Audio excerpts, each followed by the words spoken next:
Can you get them for me, Jennifer? To all the other folks, I'll email. I did send him a link, but he's going to talk about the one, Jennifer, that we had presented last time. Yeah. The indigent care one, yeah. Right. So I'm actually waiting for him or Jessica, but everybody else, I don't know in what order you want to go in. I have some people that just appear as call-in users and then other people by name. So I have you, Jennifer Havens, Lisa Alford. I'm here. Can you hear me? Yes. Patrice Wallace-Moore. Sure. Stephanie Orlando. Hello. Hi. Susan Salamo. Yeah. Oh, Jessica's on. Jessica Eber. And then if I didn't call your name, that means you show up as a caller user with a number. So can you identify yourself, please? Sorry, it's Jessica. Yep. Oh, hi, Jessica. Good morning. Jim Scordo. Jennifer. Oh, Jim Scordo. It's Jennifer Farrell from Oasis. Oh, great. Is Carmelita on?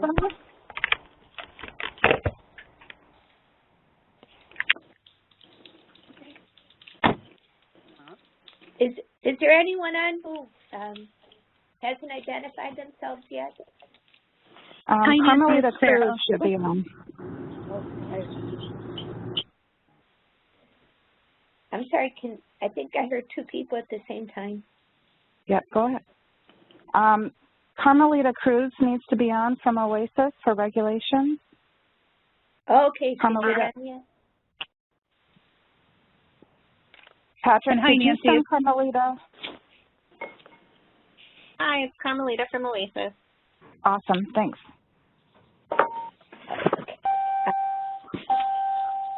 Oasis, can you remind me how many regulations you have today? Just one. Do you guys want to go first? Because we would wait. Bob Myers wants to be part of a discussion for our clinic day. We have an email from Ralph Pisano saying he can't get on. His registration has been used before. Oh, is Patrick still there? Yes, he is. Patrick, can you, or do you see Ralph's email? I do not. What's his last name? Fasano, F-A-S-A-N-O. I can forward him the call-in number. Yeah, just forward him the call-in number, and that'll work. He'll be able to get on by the phone. Got a baby. Showing such an early interest in behavioral health services. Regulations at that. Must be a nerd baby. So it's Carmelita. My son is 4 months old now, and generally when I get on conference calls and start talking about work, he immediately falls asleep. Oh, Patrick. He's a smart one. All right, so this is actually Patrice, and as for the regulations, I think it would be best that we definitely move forward. We have actually already discussed these regulations pretty much at length the last time that we had a meeting, and as the meeting was being completed, our portion of it, we got notification that the full council was canceled. I think we were pretty much all in agreement then, but if we can, because it's been a couple of months since then, if we could just have a refresher of the information. Carmelita, I don't know if you're going to take the lead on the OASAS language, but if that's the case, if you want to go ahead and take on that discussion, lead that discussion right now, and then we'll move into the OMH portion of it afterwards. So, Carmelita, are you going to take the lead? Yes, I can do that. Are we ready to begin? Yes. Yes, we are. Okay, great. So Oasis is proposing to amend the Part 822 regulations. This is a regulation that details all of the general service standards for our outpatient programs. So this is regular outpatient programs and our opioid treatment program. So there are a lot of changes here. I'm going to try and go through and just kind of summarize them. we're making the move to really treating substance use disorder as a chronic medical condition. So that's what all of the regulatory changes are being made for. So there's a lot of language changing. We're changing everything from referencing chemical dependence to substance use disorder. That's also twofold because our programs are also responsible for doing problem gambling. And our definition of substance, we're also using the terms addiction services. So our definition of addiction services includes both substance use disorder and problem gambling. Sorry, I'm back for a week and a half from maternity leave, so I have to get back into the swing of things. So the regulation is making some pretty big changes that are going to be different for our providers. So we're going to have lots of guidance and lots of training opportunities coming out before they're officially adopted. We're removing all of the references to face-to-face, so that we can more widely incorporate the use of telepractice in our system. I think in light of the current conditions, our providers are who were doing telepractice are getting a crash course on how to do that now.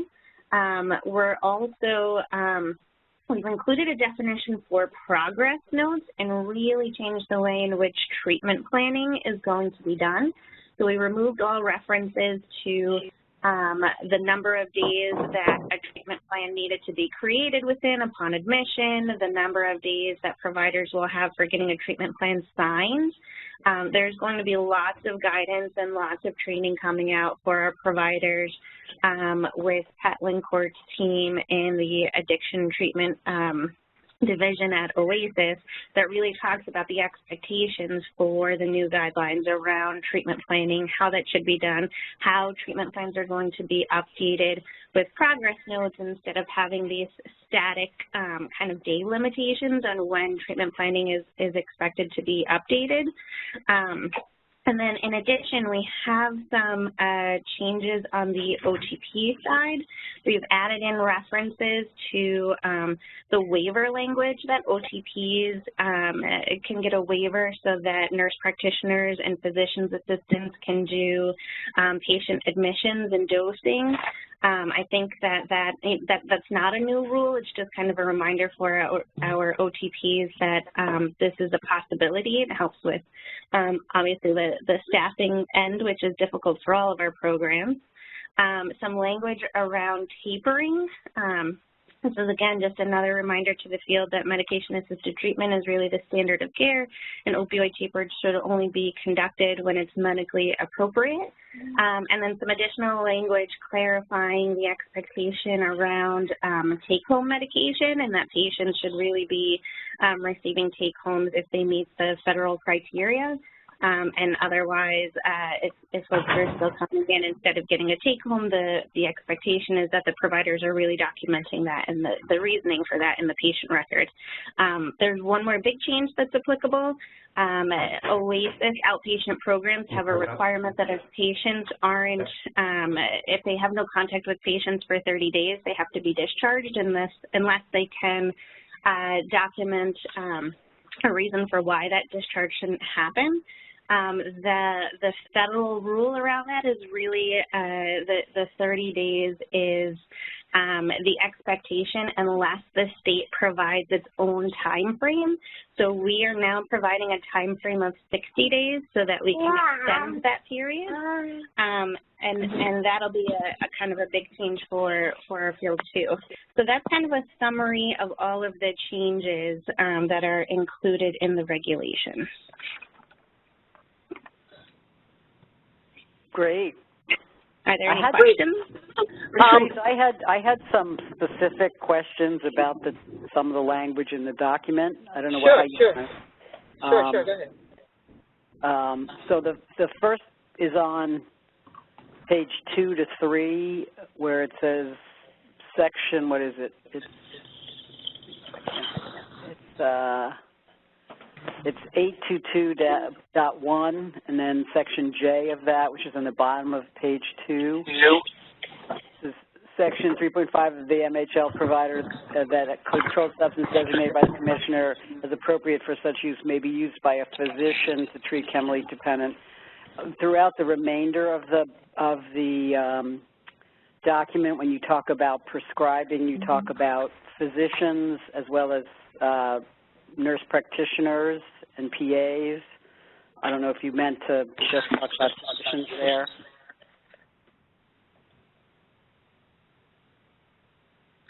Carmelita, your thoughts? Yep, sorry, I didn't realize I was on mute. I think that's just an oversight. We can look at making sure the language is expanded. Okay, and then my next comment is on the top of page 7, which is the ending to the part T. Medication-assisted treatment means treatment of substance use disorder, i.e. substance use urine concurrent conditions with medication requiring a prescription or order from an authorized prescribing professional with counseling and behavioral therapies.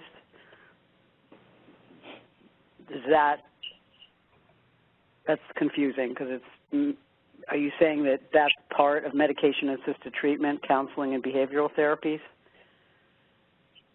Sorry, what section are you on? I'm on page 6.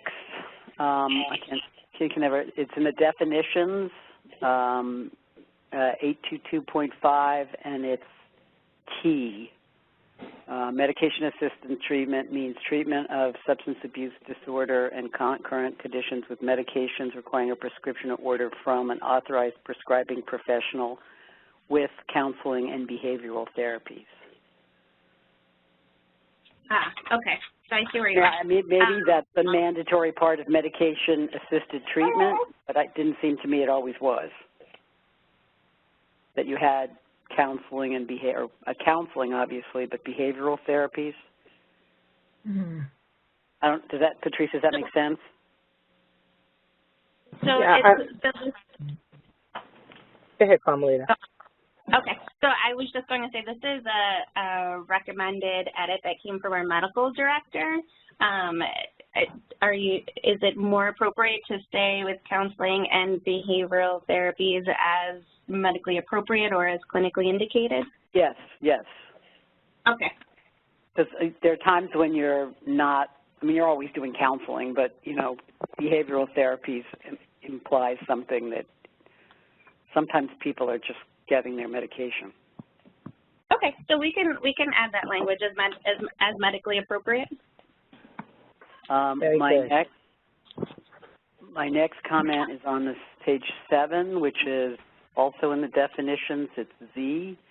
The last line, it supports patient preferences and recovery orientation is developed within the professional responsibilities of providers and care teams. This is family-centered care planning is strengths-based, and I didn't really know what that meant, but I don't really care, but I didn't know what it meant. So I think that the goal here is really in determining that the approaches that are taken are recommended by the appropriate clinical staff, but developed in the context of the full multidisciplinary team that is making the decisions for the patient. But if that isn't clear, I can take this back to our clinical team and see if we can kind of wordsmith it a bit. Yeah, I don't know, Patrice, what you think, but I didn't really know what that meant. Yeah, I think it basically just says that we're taking into consideration the desires of the patients and the patient's family, but also with the expectation of the professional providers, input. So they're working together to develop it. So you want to make sure that the patient's preferences are addressed, but there should also be a professional responsibility in that decision making, because people can just say, well, yeah, I'd like to go out and hang out at the bar every day. That's my preference as a patient. But there should be some professional person that's saying, wait a minute, that's not necessarily a good idea. Let's come up with something else. So I think it kind of is trying to balance the two things, if I'm not mistaken. If it's clear for you, it's fine with me. And then peer support service, next line, is a face-to-face service. Are we only allowing peer support to be face-to-face? It can't be done tele? So, yes. Kind of. Generally, the rule is that peer support services can only be delivered face-to-face. In light of the current public health crisis, peer support services are currently allowed to be delivered via telepractice, but only during the COVID emergency.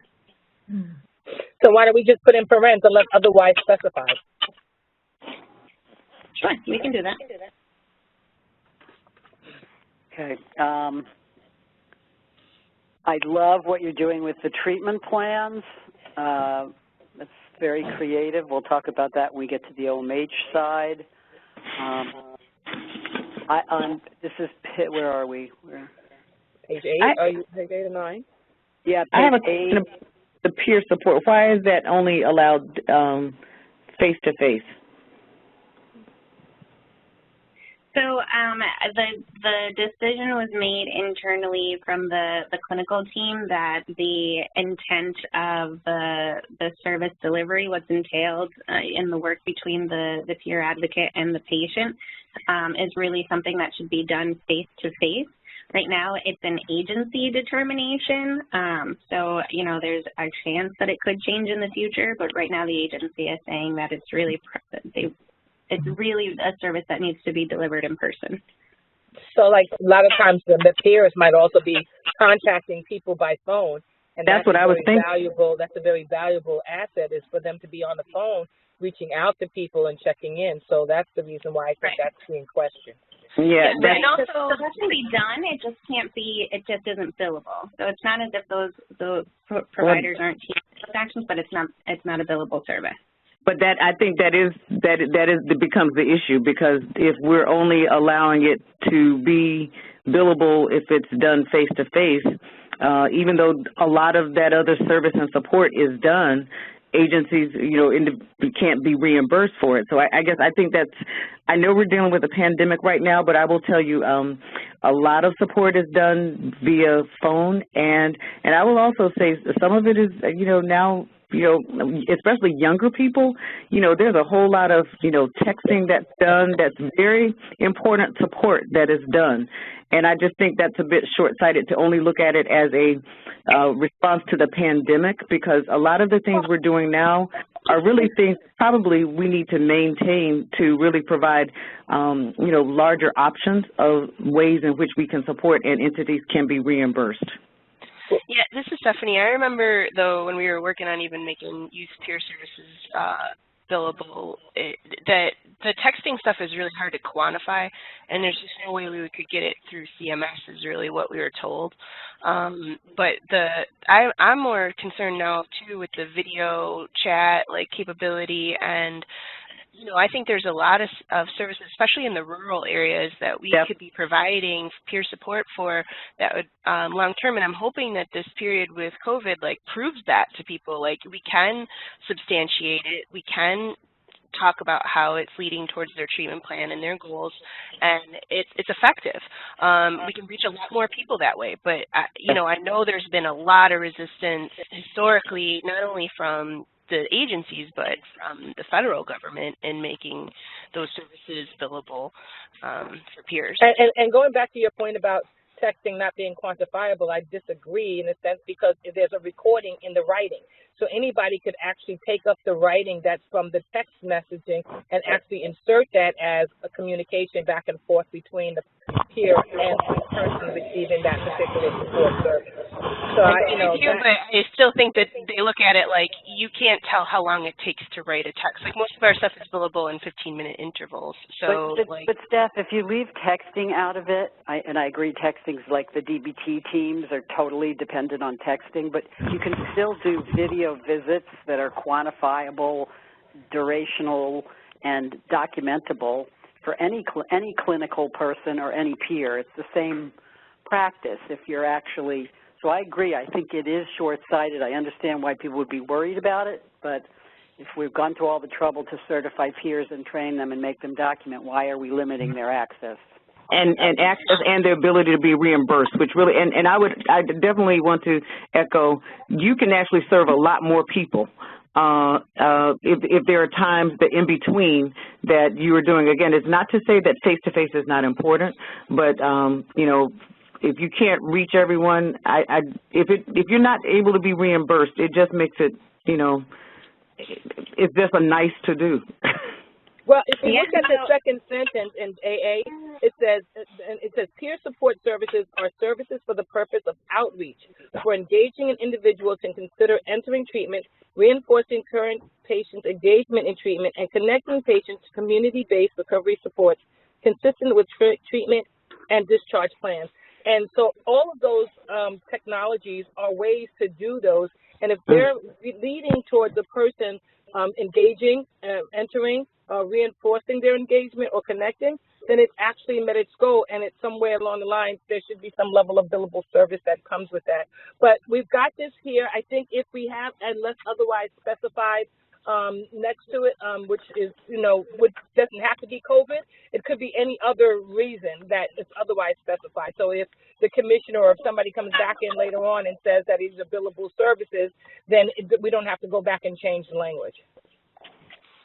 Right. That was actually going to be my next thought. I think these are all really wonderful recommendations, and I'm happy to take them back for discussion internally. I also encourage providers all the time whenever they have recommendations on changes to be made to comment during the public comment period, because we do collect them and talk about them internally, and in the past it has led to additional regulatory changes. So I just wanted to share that, but I will definitely, I will note the otherwise specified language to be added, and I will share all of your comments with the executive team internally.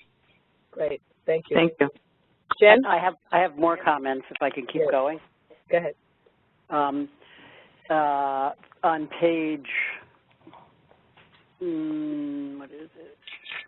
6, 7, 8, 9. For purposes of Medicaid billing, the top A claim may be submitted for service delivered to a patient, collaborable person, or a significant other, regardless of whether such significant other is connected to a current patient with a diagnosed substance abuse disorder. I had no idea what that meant. Yeah. So OASIS programs can treat significant others of someone who is using substances, even if that person is not an admitted patient. So if I wanted to receive services from an outpatient program based on my husband's substance use, I could do that, and he wouldn't have to be an admitted patient to that program. I see. So are those services for their own substance abuse or support services or anything? No, so it's not. So it wouldn't be services for my substance use. It would be services about the impact of my husband's substance use on me. Great. No, that's good. Now throw the kids in there and you'll be all done. Well, and we run a program that's called Family to Family that's like that, and it's really helpful not to have a person that is struggling with addiction in treatment with you as well, because a lot of times we do reach families that don't have any support and their family member isn't in services. My next comment is on page 11, and it's, I don't know what the thing is, what the section is. It's about it's your requirement for trauma-informed individual and group counseling. Okay. I just wonder how you know that people are doing that, and whether you've considered requiring your providers to systematically screen their clients for trauma exposure. So I don't think that it's a requirement that we screen for trauma exposure. We are adding language now to do mental health screenings as clinically indicated upon admission. Yeah, I saw that. Okay. Just a thought that if you did that, because the adult side is terrible on this, and I know that it's a big deal, but to start thinking about making sure your intake includes the identification of traumatic exposure. Okay. That's the most significant thing you can do to make sure people are trauma-informed, is to have them know what kind of traumatic exposures their patients have had. And there's a lot of hesitation to do this because they're afraid you're going to traumatize people, but that's really wrong and inappropriate. So the usual question is, have you ever been abused or neglected? And that's like not how you do it. Just a thought. Okay. No, I can take that back. Patrice, I don't know what you think of that. We're almost to the point with the addiction field that we feel everybody's been is experiencing trauma. Yeah, I think that's where the language has come in there to identify that in the psychosocials, or maybe having them now ask it as a question, or having it required to be asked on a question. But I think that's the thought process now, is that there is trauma in almost every person's experience who's dealing with addiction. Yeah, I agree, but it's not a question, it's a bunch of questions, or else you don't get the right information. But anyway, we can talk about this later. It's just I just wanted to say that, because again, it's hard to get the people to really do this appropriately. Okay. So my next question is on page 17, and it's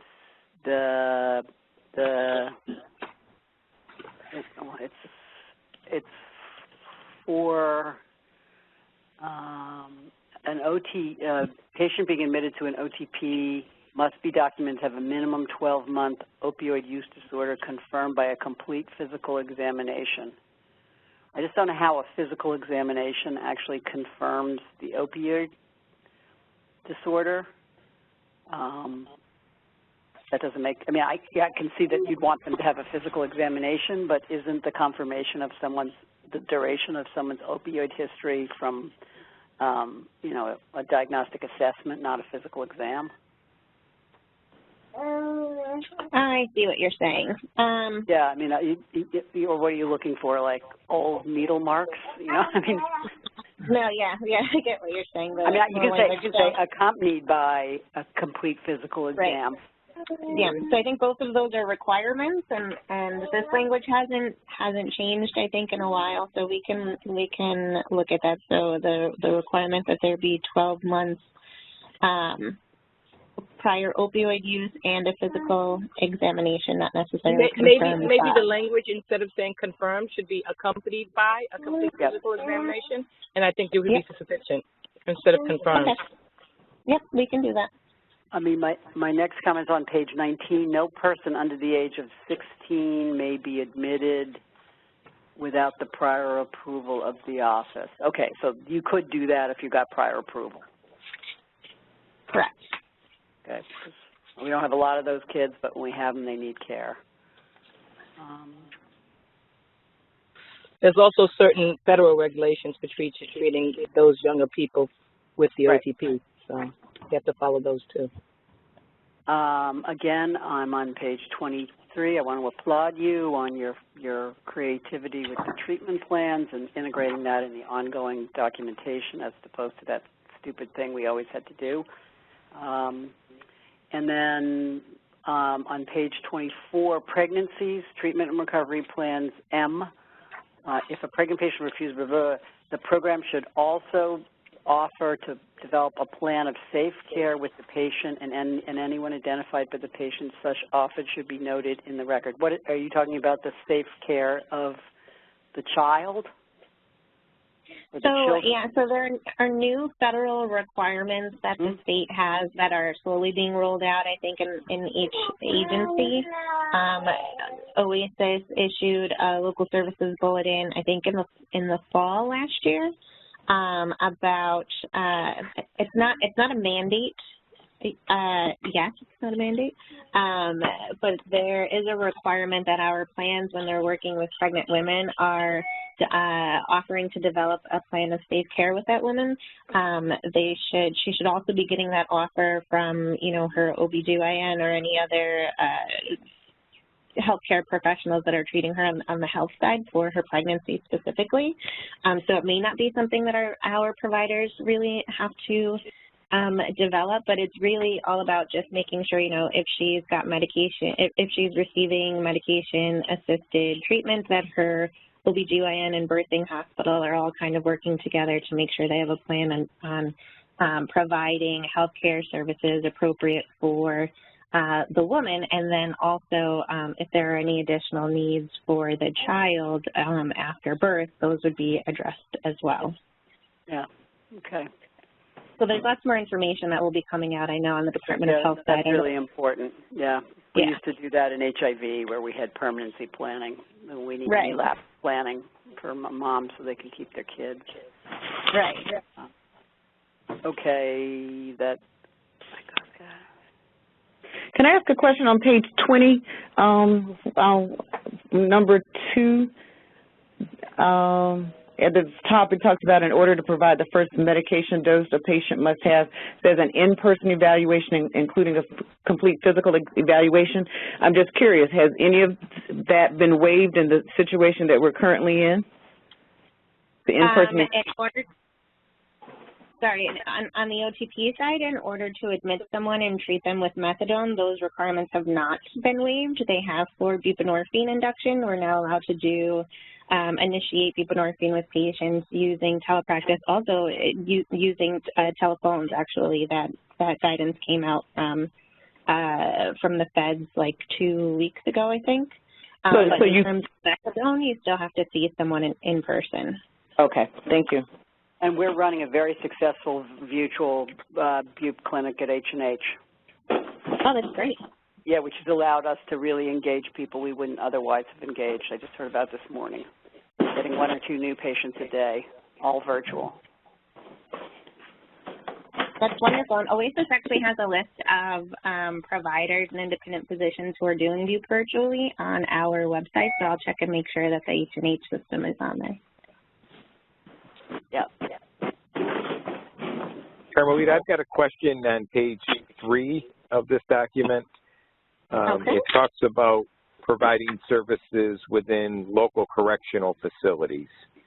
And I'm just wondering, you know, many of the counties got money from the state to be able to go into the local correctional service facilities to provide services.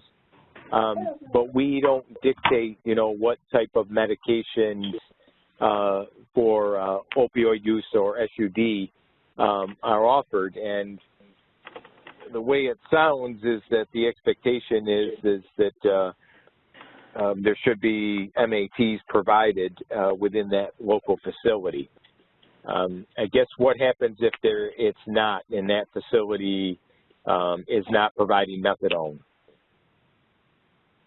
So this really speaks to not mandating that correctional facilities have to receive OASIS certification. You know, Rikers Island obviously has a great OTP and medication-assisted treatment program, but that was the exception for the state for a long time. As we have worked with different correctional facilities, especially at the state level, we have really done more of a, I don't know if it's referred to as either like guest dosing, third-party pickup type situation, rather than mandating that those correctional facilities get certified as an opioid treatment program, which, as you know, has a ton of requirements and is not something that all correctional facilities are really capable of doing. But in partnership with Oasis and some community-based providers, we're still able to provide medication-assisted treatment in some facilities where they're willing to do so.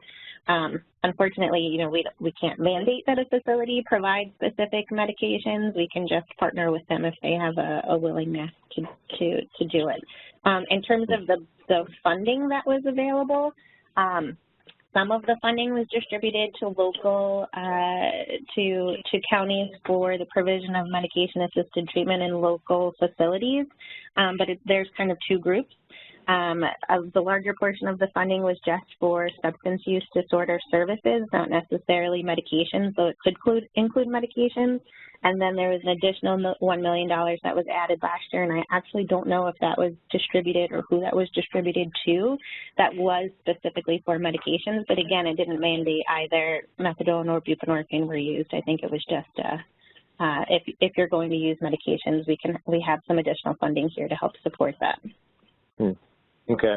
I guess I was hoping that might have been a little bit of leverage that I could apply to the local jail to say, you know, this is kind of the expectation within our 822 outpatient regs that if we're working with our local correctional facilities, that we should be able to offer the full continuum of MATs. Yeah, unfortunately, on the local side, it's determined by each individual sheriff. Yep. Yep. As we are finding, it's moving, but it's just a slow process. Yeah. Yeah. Okay. Thank you.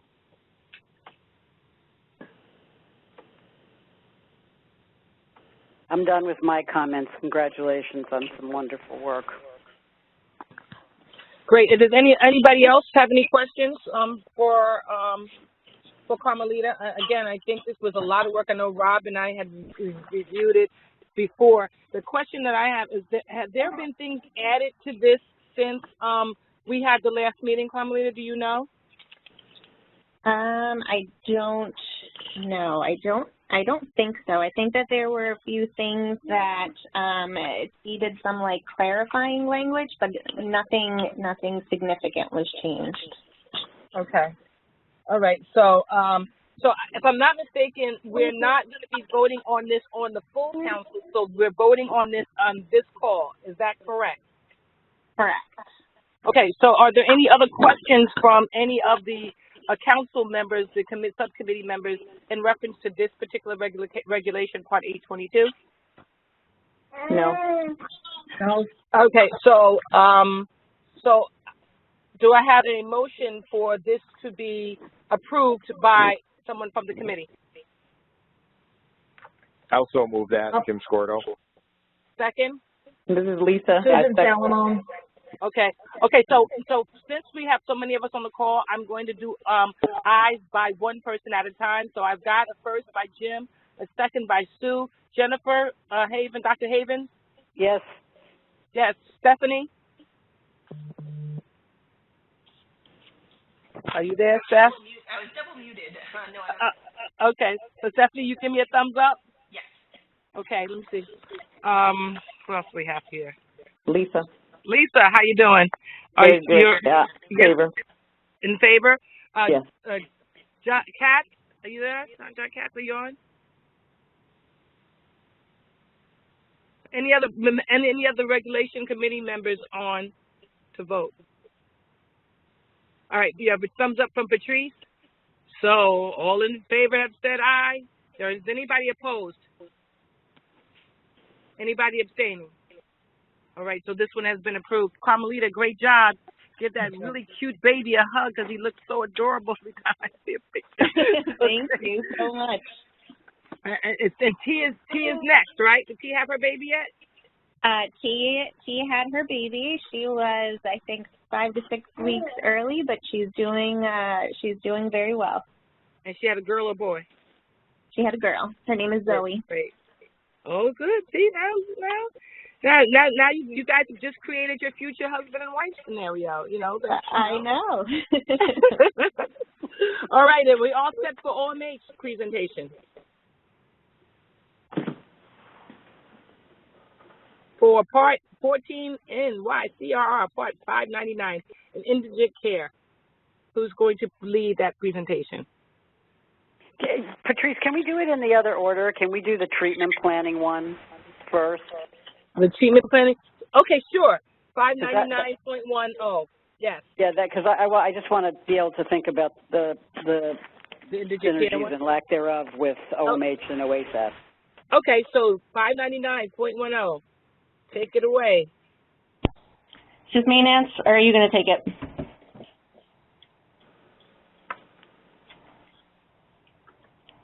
Nancy?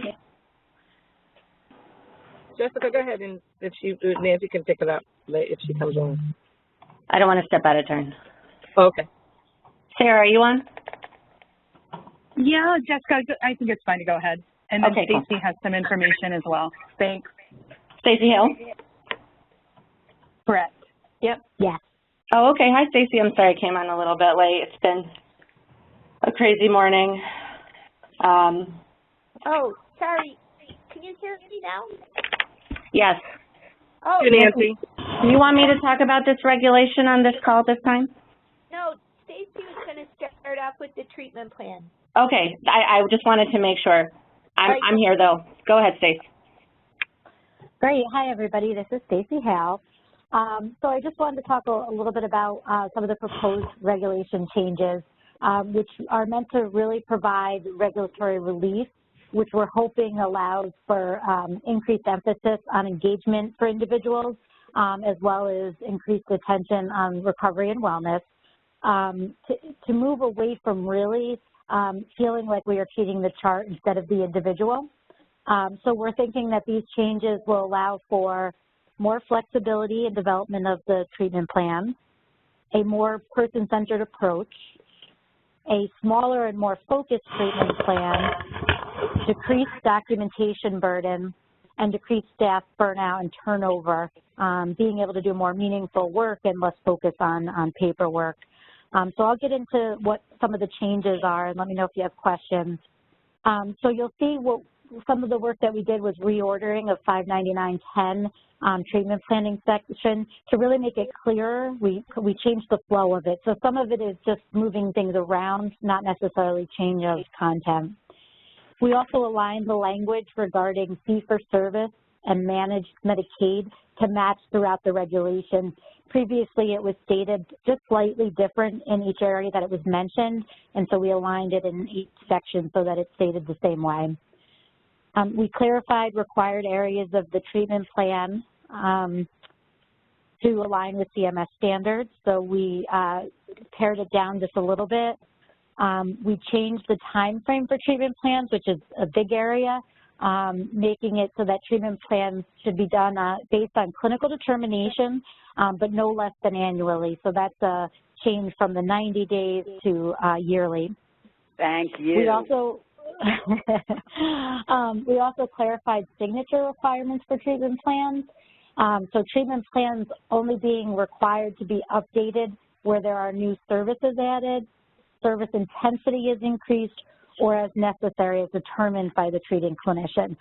So other changes, which may be things like goal-specific changes for the treatment plan, can be recorded in the progress notes.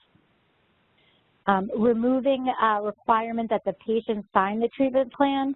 Really what we want to see is documentation in the record that the participant was involved in the treatment planning process. We think there's more value to ensuring that than just having a signature, which may or may not mean the individual participated.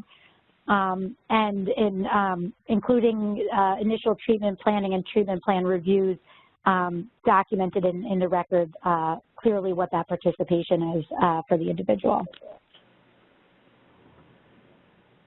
Stace, this is Nicole Haggerty as well from OMH. I just wanted to also make the point that we at OMH we're still under the CMS clinic option.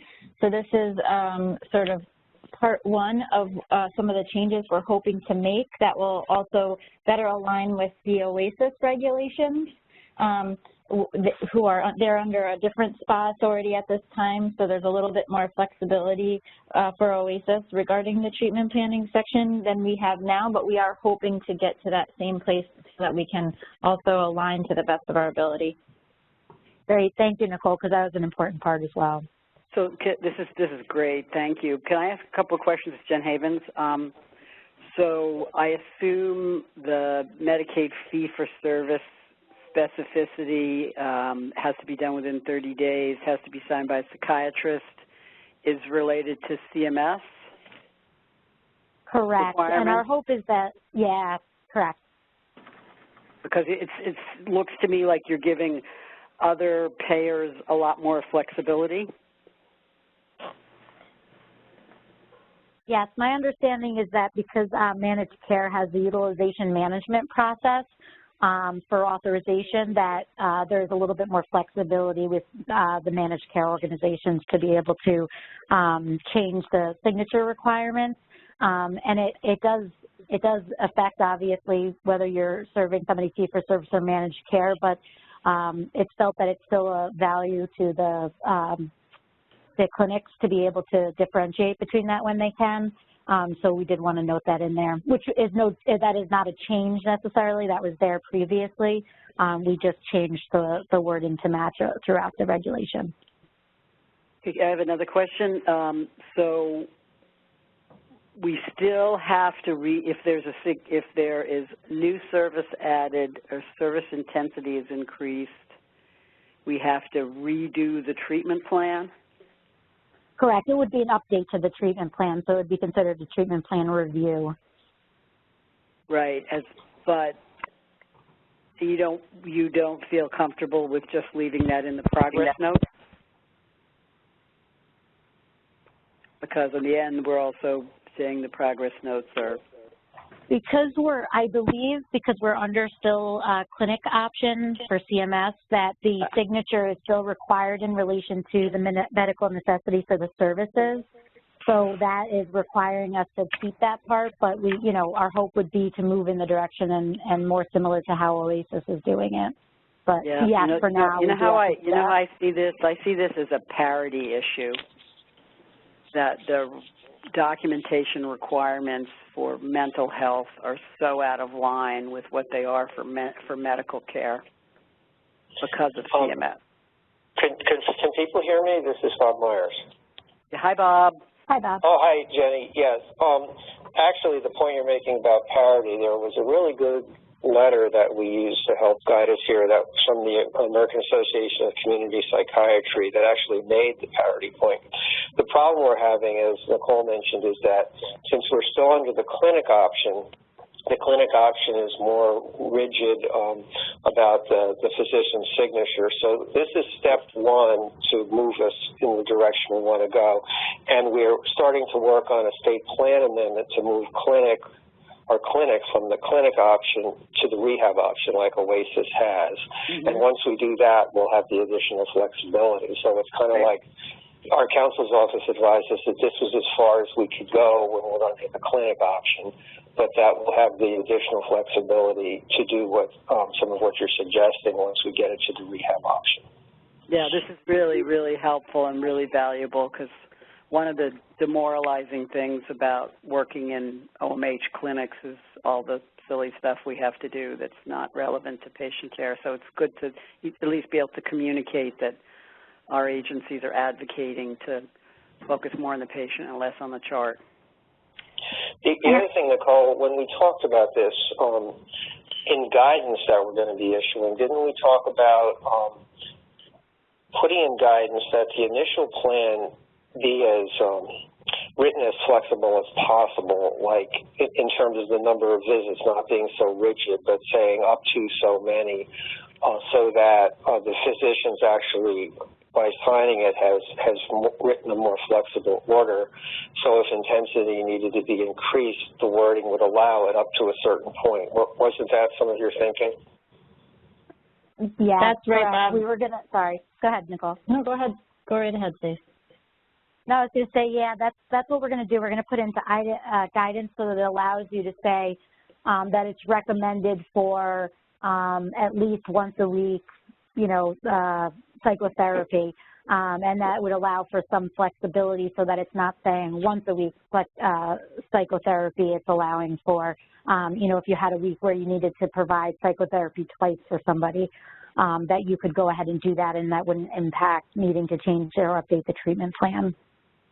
And then, Jenny, the progress note would indicate why you were increasing the intensity, but you would write it in such a way that the therapist under your direction had flexibility so that you didn't have to sign every time there was a little change in the plan.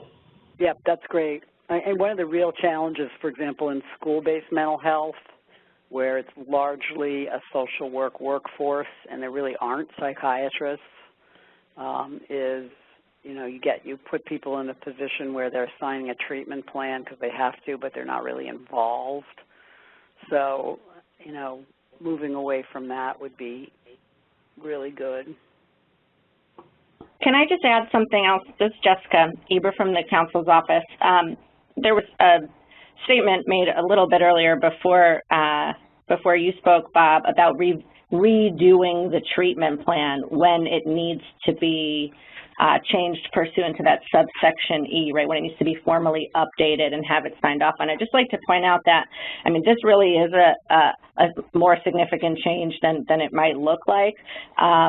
The plan itself does not have to be redone. All we're asking, right, is for a review to occur no less frequently than annually, and that review to involve specific elements, and that would only need to go in a progress note. But based on that review, if it's determined that some additional service components need to be added, or if services need to be delivered more frequently in a way that's not documented already in the plan, that plan would just be basically that those sections of the plan would just be changed, and that would be signed off on by the higher level clinician. We don't have to redo everything necessarily in the treatment plan, just the aspect that relates to which services are medically necessary.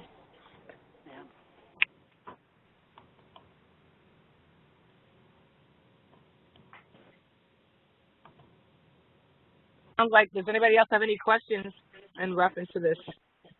Yeah, I'm just wondering, these are good changes for 822 and the OMH outpatient clinic license. How is, if somebody's got the integrated treatment license, I think it's a 525, how is that got to be adopted and modified before we could start implementing some of these changes that are occurring in the 822s and the 599?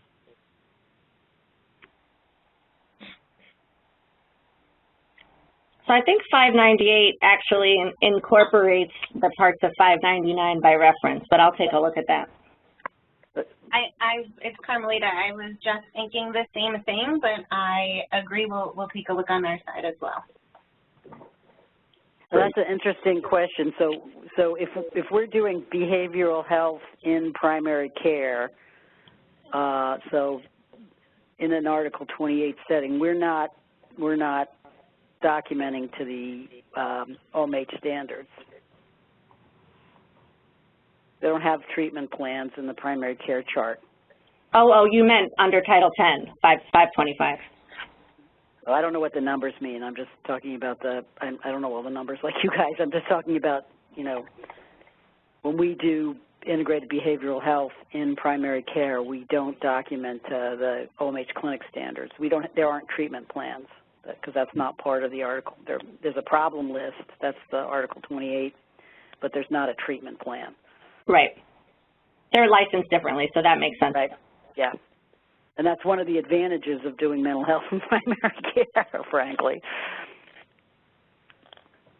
Yeah, Carmelita, if these could be incorporated into those integrated licenses as soon as possible, I mean, I know it's another step. It's another, a different clinic license than what the existing independent licenses would be. But it would be nice to get these to roll out as soon as possible so that the integrated treatment programs can take advantages of both the changes at OMH and OASIS. Yeah, I'll look at our regulations, and then we can consult with OMH and make sure that any treatment planning updates on both sides we're kind of all in lockstep and rolling them out at the same time for everyone. Great.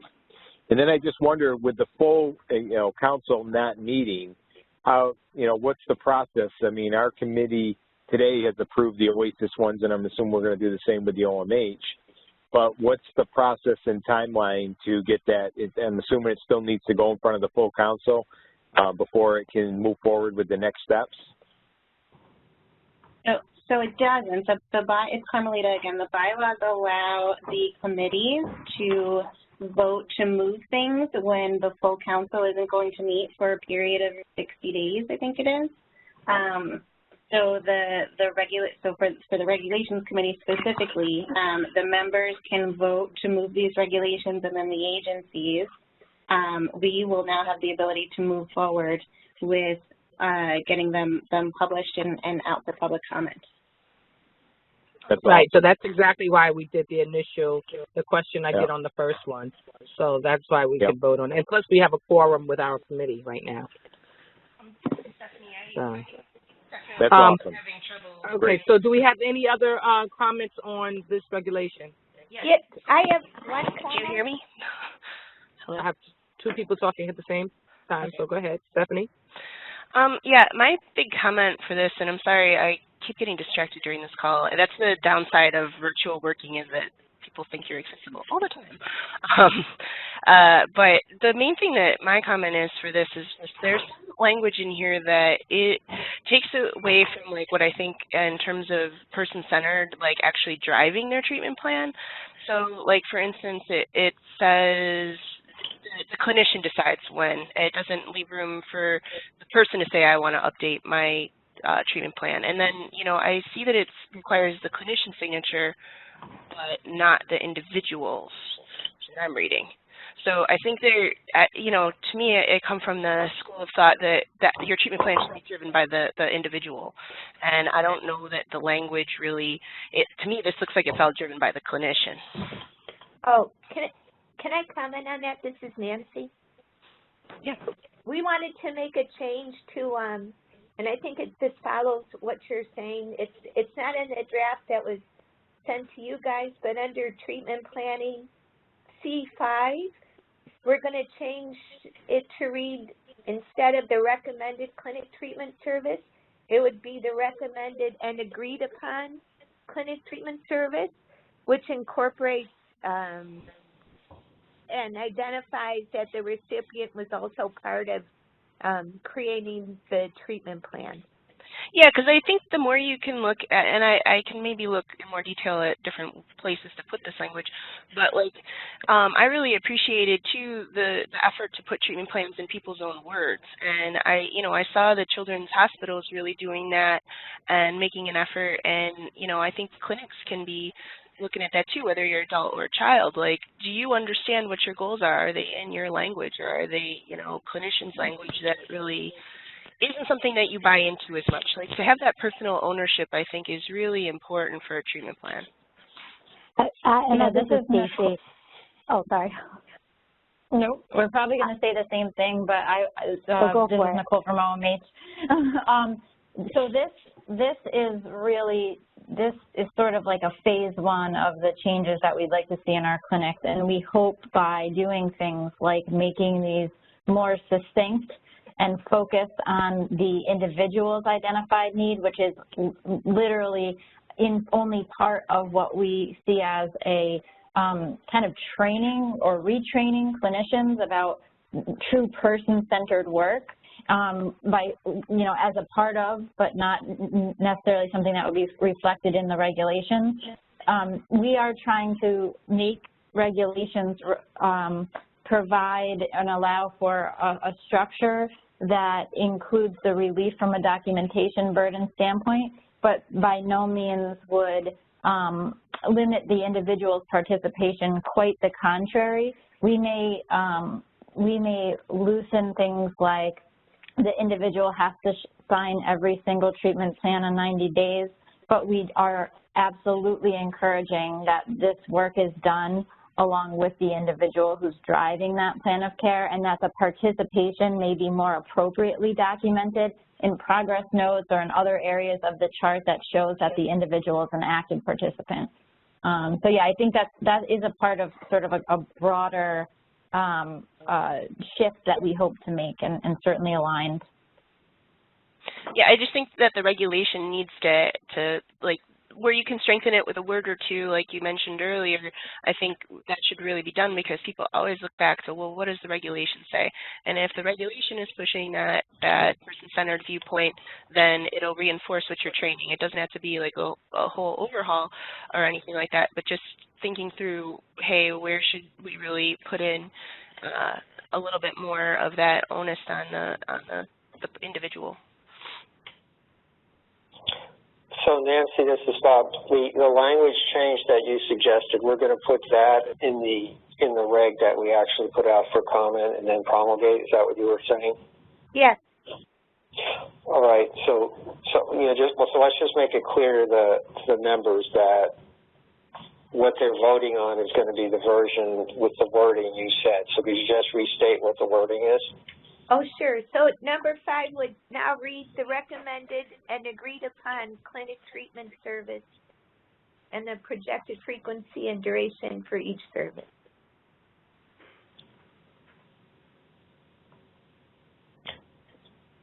So will that address the... Sorry. it's a start. I mean, I think that more comments might come in around that, and we can kind of see from there, you know.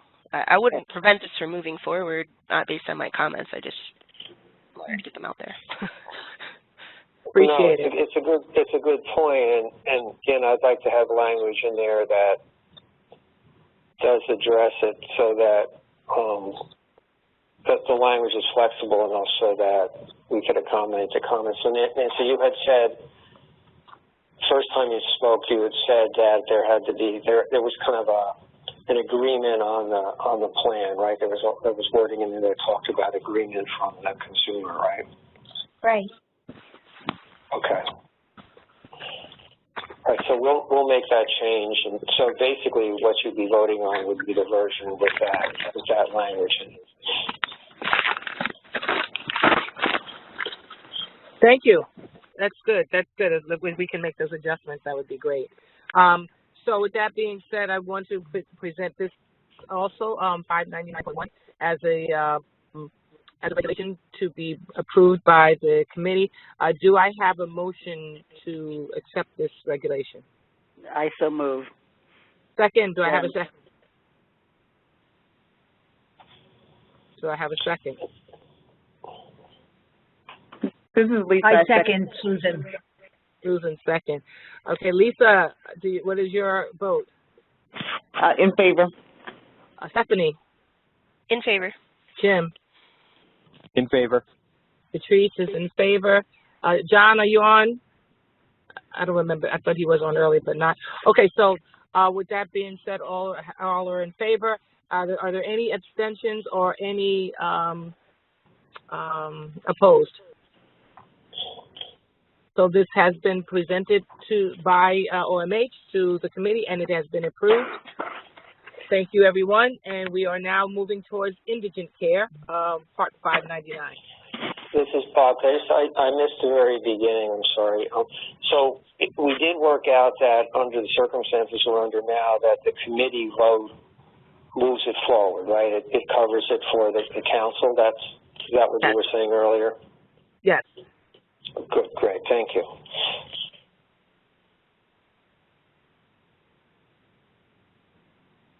Jessica?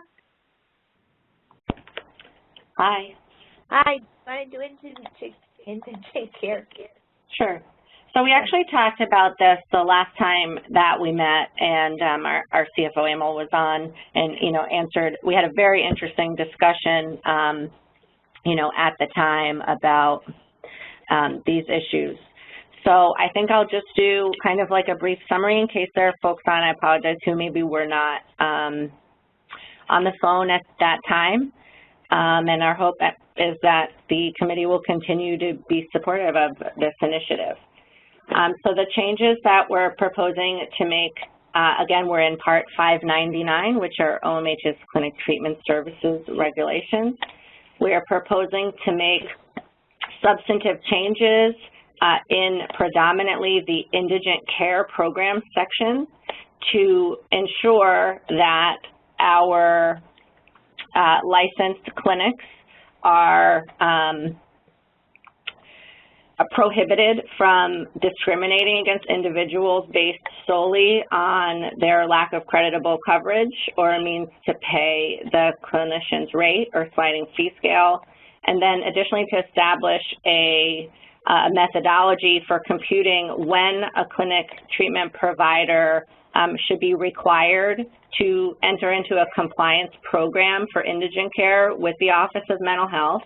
And so that standard is described in Part 599.15, Section 15K. And so it's a mathematical standard related to net profits from the clinic treatment program as well as overall operating budgets.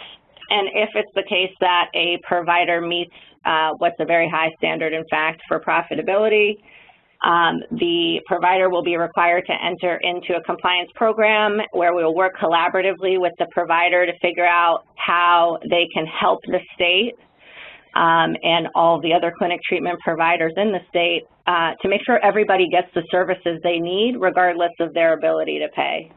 So that's kind of the high level of it. Hi, it's Jen Havens. Can I ask a couple of questions? We did have a fascinating conversation about this last time. Yeah. I can't tell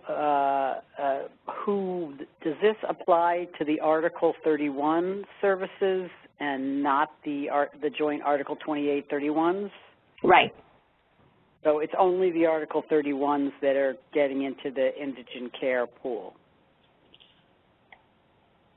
Okay, so there's kind of two things here, right? So there's the indigent care pool, which is money that the state provides based on losses, and I think hospitals may qualify for that or be eligible to qualify. I'm not sure if they do qualify. And so there's one thing about the uncompensated care pool, which, forgive me, I'm not an expert on that issue, but when it comes to the application of the compliance plan that we're adding, we are not going to require Article 28 hospital-operated clinics, so the jointly licensed clinics, to enter into compliance programs because it's difficult for us to parse in our consolidated fiscal reports that you know, obviously hospitals have like huge operating budgets, and so like they would all qualify, and that was not our intention. So we're talking about the freestanding Article 31 providers solely here. Okay, so that makes sense. So the other question I had is there's this very thorny problem in the clinics about patients who have the wrong insurance. So people for whom you are not in network, and we're chronically sending people away because we are not in contracted networks for those patients. Does this allow us to take those kinds of patients and report that as indigent care? Because that's a complicated issue. If you provide services and don't get reimbursed for them, then that is considered indigent care. That's good. Because that's the biggest problem on the commercial side, is that, you know, we're not necessarily contracted with everybody. Yeah.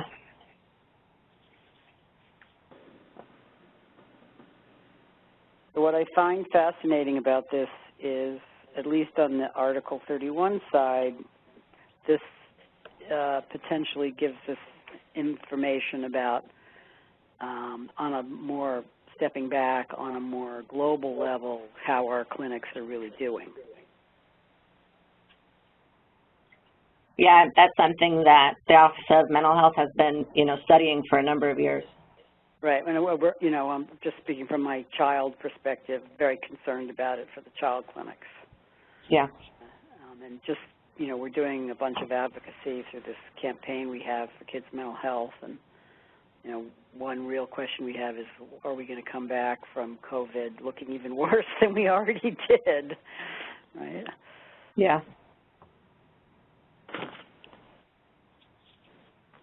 Okay, I have no other questions. I don't know if anybody else does.